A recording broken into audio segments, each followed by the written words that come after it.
From perks that are straight up useless to perks with downsides that outweigh the benefits, here are 14 of the worst survivor perks in Dead by Daylight history. Number 1, Buckle Up. Now hold on, before you click off the video. Yes, of course, Buckle Up got reworked into one of the strongest perks we've had to date, where it would activate when you heal someone from off the ground and it would give both of you endurance. Of course, this version of the perk was very good, but originally, this perk was genuinely one of the most useless perks I think I've ever seen in this entire game. But not only did the old version of this perk used to be completely useless, one of the reworks was still completely useless. Let's start with the original version of this perk. This perk made it so that you could see the recovery progress of dying survivors by the intensity of their aura if they're within 48 meters of you. So you could tell when survivors were close to being 99'd on the ground. But this wasn't helpful at all because you could kind of just deduce by using your brain whether or not they were close. Like if they had been moving on the ground, then they're probably not going to be close to recovered. But if they've been standing still and recovered, you could just count about 10 seconds and then know that they're almost fully recovered. So that part of the perk was useless, but it did have a second effect. When you heal a survivor up from the ground, the killer's aura is revealed to both of you for 6 seconds. It's supposed to be this anti-slugging perk to give you information on the killer's whereabouts so that when you're picked back up, you don't run straight into them, which I guess can be useful on like Larry's if you have no idea what's happening. But in 99% of situations, this perk is absolutely useless and is not worth running a perk slot. But then it got reworked when the new survivor HUD was added, because obviously with the new HUD, you could see how progressed the survivor's recovery was. So they removed that and instead made it so that when you heal somebody off the ground, they gain a 10% haste for 10 seconds. And while this haste is active, the killer's aura is revealed to the both of you. So yes, of course, 10% haste is very good, but it only gives it to the person you pick up. Granted, this perk rework is obviously better than the old version. It's still so unbelievably situational that it's not worth using compared to so many other perks in this game. Number 2, Spine Chill. This one hurts my heart. Spine Chill in its current state is so useless. And the fact that this is a free perk is just rude. I feel like free perks should be at least somewhat useful so that the people who are just starting this game can have somewhat of a chance. This perk used to make it so that if the killer was ever looking in your direction within a certain distance, your action speeds would be increased by 6%. So obviously this was a nice bonus if you were working on gens or whatnot, but it wasn't like super useful. But the reason people ran this back in the day is because it also increased your vault speed by 6%, which could be paired with resilience to have a 15% faster vault speed while injured. But then they reworked this perk and now it's quite literally completely useless. It doesn't even do the job that it's trying to do. They reworked it so that it only activates if the killer is looking at you within a clear line of sight, and they completely removed the vault speed from this perk. I do not know what they were thinking. The entire point of this perk, hence the name Spine Chill, is that you know that the killer is coming to you without seeing the killer. But if this perk only activates if the killer has a clear line of sight of you, that means that you also have a clear line of sight of them, which completely mitigates the entire purpose of this perk. So this perk no longer does its job correctly, but it also no longer has the vault speed. So with this perk on, you're probably going to be saving like 3 to 4 seconds of action speed the entire game. It is so bad. Number 3, Corrective Action. Most of you probably have not even heard of this perk because it's one of the most useless perks in the game on one of the least played characters in the game, Jonah. Corrective Action is essentially just a perk that prevents your teammates from missing skill checks. There are only 2 reasons to ever use this perk. 1, if you're teaching your friend how to play DBD, this is a decent perk to, prevent them from missing skill checks. Or 2, if you're me and you're doing a DBD manhunt and you're trying to prevent your other survivors from sabotaging your generator, which obviously you don't have to worry about. So there's only one use, and that quote unquote usefulness is only needed for the first few hours of a survivor playing. And then after that, this perk is just a waste of a perk slot. I will say, however, I think this perk is a necessary thing to have. I think it fills a small but great niche to have in the game, and I don't think it needs to be reworked or anything. Maybe just have a couple of buffs. Number 4, Quick Gambit. Just like Spine Chill, this perk does essentially nothing besides save maybe 3 to 4 seconds on a gen the entire match. This perk activates while you're in chase, and it shows you the auras of any generator within 36 meters of your location. So that effect is kind of decent, I guess, if you don't want to accidentally run into your teammates who are doing generators. But the second effect is that it increases the repair speed of other survivors working on those highlighted generators by 8%. 8%! There are 2 reasons why this perk is useless. Number 1, even if you're literally being chased near that generator for the entire duration of the gen, it saves 7 seconds. 7 seconds. That doesn't change anything. That is so useless. And 2, you may think that this is good because if your gen is getting really close, getting that additional 8% speed boost on top of other perks that you may have may help you finish the gen quicker before the killer can get to you. But if a killer is chasing somebody and they hear a generator is very highly progressed nearby, they're going to go to the generator to kick off the people that are working on it. So this perk is just very redundant and counterintuitive. And even if you're using this perk properly, it only saves a few seconds, which is just not worth it at all. Number Number 5, Inner Focus. I really do not see the point of this perk at all. It's so bad. This perk lets you see the scratch marks of other survivors.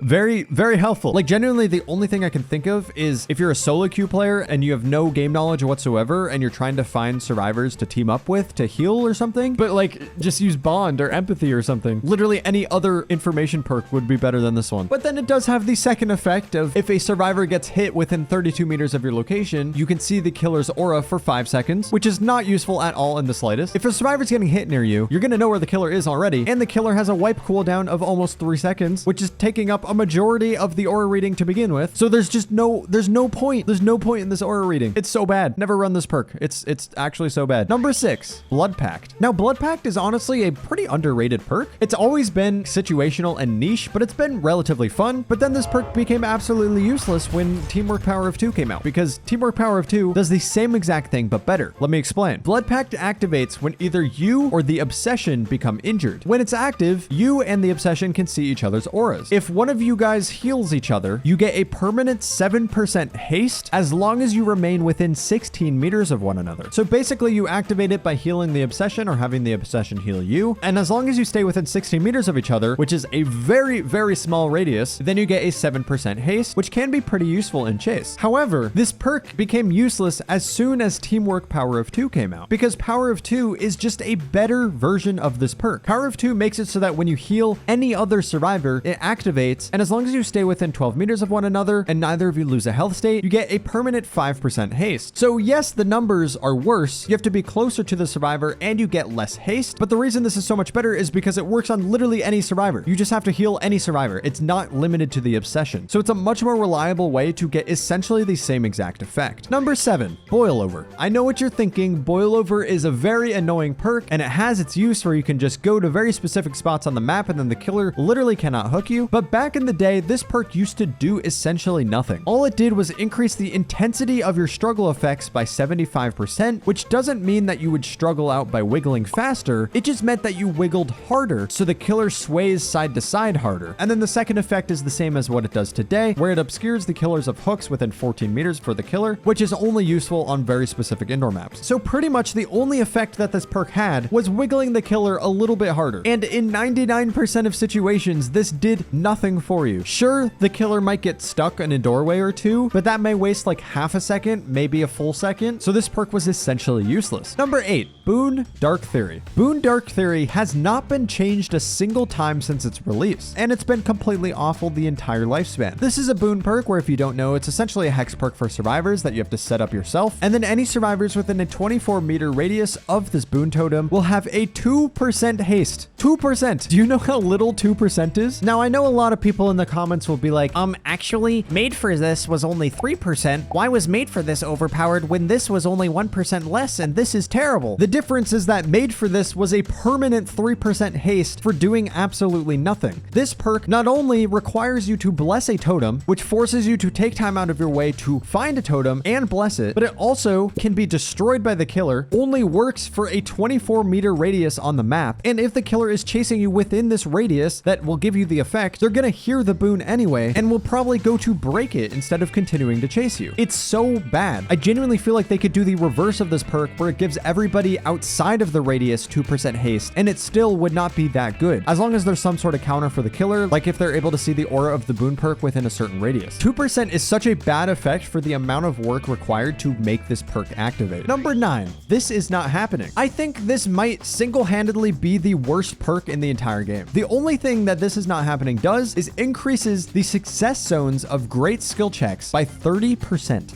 30%. This probably gives you like a tenth, maybe 2/10 of a second extra to hit a great skill check. So unbelievably garbage. It's actually a joke. The difference between a regular skill check and a skill check when you have this perk on is so negligible that there is actually 0 point in using this. But not only is it that bad, it gets worse. Twice. For one, it only activates while you're injured, so you don't even get the essentially useless bonus for the entire game. And two, this perk used to make it so that good skill check success zones were 30% bigger while injured, which was even more useless. This perk is actually a joke, and it's so funny that it hasn't been changed in like 7 years. Number 10, Babysitter. This perk has slowly been getting buffed over the years to make it a semi-decent anti-tunnel perk, but man, oh man, was this perk so unbelievably bad when it came out. The goal of this anti-tunnel perk is to make it so that the person that you unhook has an easier escape from the killer. So the current effect of this perk is that when you unhook a survivor, for the next 30 seconds, they don't leave any scratch marks or pools of blood, and they are 10% faster. But back in the day when this perk came out, the only thing it did was hide their scratch marks and pools of blood for 8 seconds. 8 seconds! This perk did nothing. If a killer was close enough to the unhook where they would actually lose a survivor based on the scratch marks and pool of blood, they wouldn't have lost them to begin with because they could watch the survivor running away. So if they were trying to tunnel, the scratch marks and pools of blood being gone for 8 seconds wasn't going to do anything anyway because they could just use their eyes. And if the killer was far enough away from the hook to where the lack of scratch marks and pools of blood didn't affect them anyway because they weren't even looking in that direction, then the killer's not going to be tunneling anyway. So this perk becomes completely useless in that situation as well. It was actually so awful, and I'm glad it's like kind of useful now, but it's still pretty niche. Number 11, Calm Spirit. Now, I will say, although Calm Spirit is a bad perk, it can completely counter very specific killers and very specific perk builds, which can be relatively useful. It prevents you from screaming by any means. So it hard counters Doctor, it kind of counters Clown, and it hard counters perks like Infectious Fright or Hex Face the Darkness. But it also prevents crows from being alerted, which is a surprisingly useful effect against good killer players. However, it has the downside of reducing your action speeds for unlocking, cleansing, and blessing by 30%. So this means that you unlock chests, cleanse totems, and bless totems 30% slower for no conceivable reason. This downside outweighs the benefits of this perk, which essentially means that this perk is better for the killer than it is for you. Because if they're running a hex build, for example, the killer will have more time to protect the totem just because you're using this perk. It is insane, but it does not end there. Back when DBD was released, the only thing that this perk did was reduce the chances of alerting crows. Let me repeat, reduce the chances. There wasn't even a guarantee that the crows wouldn't be spooked. Sure, once you got this perk to tier 3, it was 95%, so it would be,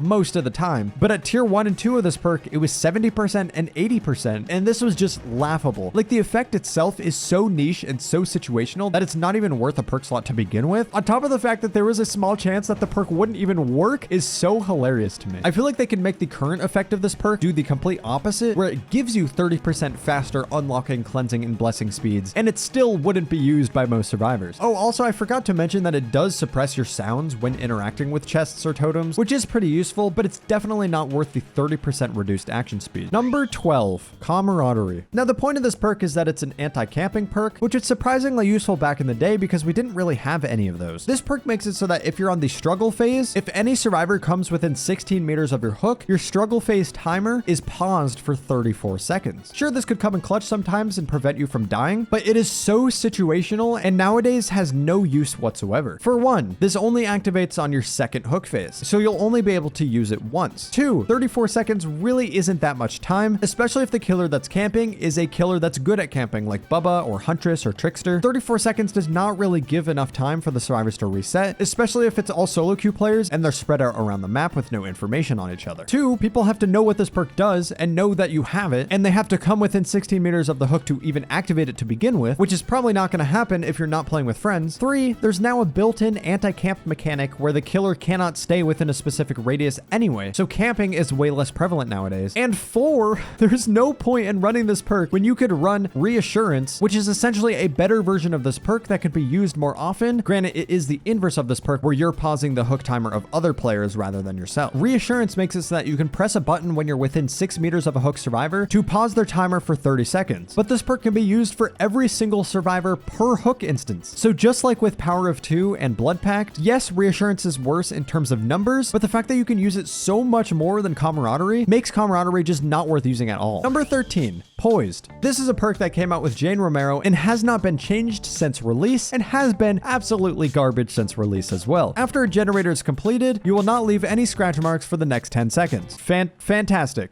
10 seconds of no scratch marks does basically nothing. For one, if you were the person that completed that gen, the killer is probably not near you anyway, so not having scratch marks does nothing. If the killer is coming to you while you complete that generator, they don't need scratch marks to track you because they can just use their eyes. If a different survivor completes a gen, the 10 seconds of no scratch marks does basically nothing. And the fourth situation, which is the only way that this perk would ever be useful at all, is if you're being currently chased by the killer when somebody else completes a gen, because because there's a small chance that you could lose the killer in chase. But this perk becomes completely useless if you're injured, because the killer can not only use their ears, but they can also track your blood. And there's no point in running this perk when you could run so many other perks to lose the killer in chase that are significantly better than this one. For example, you could run Lithe Dance With Me. Lithe gives you a 3-second sprint burst after vaulting a window, and Dance With Me gives you 3 seconds of no scratch marks after vaulting a window. So pair these two together, you go really fast and have no scratch marks, which is a great way to lose the killer in chase. Or you could use something like Lucky Break, which not only removes your scratch mark, but also removes your grunts of pain when you're injured for 60 seconds. So if you get hit in chase, it's much easier to lose the killer that way. I genuinely cannot find a good reason to ever run Poised. And last but not least, this is going to be hotly debated in the comment section. I already know it, but this is Autodidact. Now, before you click off the video, let me explain myself. To get this out of the way, I love this perk and I loved it before the recent buff that just happened. Autodidact has always been a really fun perk and is kind of gambling. I'm gonna be so real. Basically what this perk does is if you're healing another survivor without a medkit, every time you get a skill check, it adds 1 token to the perk up to a maximum of 5 tokens. The first skill check that you ever hit on a survivor while healing them decreases your healing progression by 25%, but each token grants an additional 15% bonus to the progression when hitting skill checks. So after you hit your first skill check and take that 25% reduced regression, the next skill check you hit will only do 10% reduced regression. And then from that point on, you get additional huge bonuses to hitting skill checks, because 2 tokens you'll be plus 5%, 3 tokens you'll be plus 20%, and 4 tokens you'll be plus 35%, and 5 tokens you'll be plus 50%. Now, the reason I have this perk on this list is because it's such a gamble. A, you have to be the one getting the heals off constantly to get any value out of this perk. So if you're playing solo queue, it's going to be difficult to always be the one getting the heals. You also cannot use this perk while using a medkit to heal someone, which isn't really that big of a deal in my opinion. But also, if you're healing someone and you haven't gotten skill checks to get this perk to the point where it's actually being useful, this perk can genuinely be a detriment, because let's say, for example, you're healing somebody after you just unhooked them and the killer starts to come to you, but you're just about finished with the heal and suddenly you get a skill check reducing the heal by 25% or even 10%, and you're not able to commit to the heal, and then that survivor goes down. That's obviously a terrible, terrible situation for you, because not only does the killer have it down, you don't have that much distance on the killer, so they can snowball very easily off of this situation. So this perk used to have a worse downside than it did an upside. However, now this perk has been buffed and is so much better and is so much more fun to use, so I'd highly recommend checking it out if you haven't already. YouTube thinks that you'll like this video on screen now, so go check it out and see if it's right. And also, if you made it this far in the video, go drop an apple emoji in the comments, as well as what you think is the worst survivor perk in DBD history.